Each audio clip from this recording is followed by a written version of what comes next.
1886 heures. C'est le temps qu'il nous a fallu pour réaliser le changement et la rénovation énergétique performante de la couverture de cette maison. Sûrement la plus complexe que nous n'ayons jamais réalisée à toute notre vie. À l'époque où l'on faisait la maintenance de cette maison, je me suis demandé ce que nous pourrions proposer le jour où les clients allaient nous demander de refaire le tour. Je me disais que si je leur proposais notre solution d'isolation très performante, qui est maintenant un standard chez nous, les coûts allaient être trop importants et que le client ne comprendrait pas. Et puis j'ai cessé de me poser des questions. Il faut savoir ce que l'on souhaite.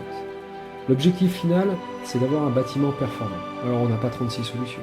Il faut une étanchéité à l'air continu, une isolation elle aussi continue, réalisée avec la bonne épaisseur et le bon matériel.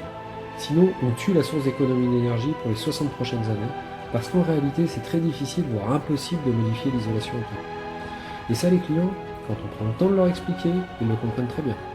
Ils comprennent aussi très bien que l'argent dépensé pour la rénovation énergétique n'est pas une charge, mais un investissement. On n'est donc plus dans le même cadre. Alors, qu'est-ce qu'on en conclut ? D'abord qu'il faut aller au bout des choses et proposer des solutions réellement efficaces et pérennes. Deuxièmement, que l'intégration de ces coûts importants doit être faite par les acteurs du marché de l'immobilier, car les seules localisations et surfaces ne suffisent plus à définir la valeur d'un bien. Alors puisque les solutions sont là, devant nous, et qu'il reste une petite vingtaine de millions de logements à rénover, n'hésitez pas à nous rejoindre, en tant que client bien sûr, mais aussi en tant que collaborateur. Merci à vous, à bientôt.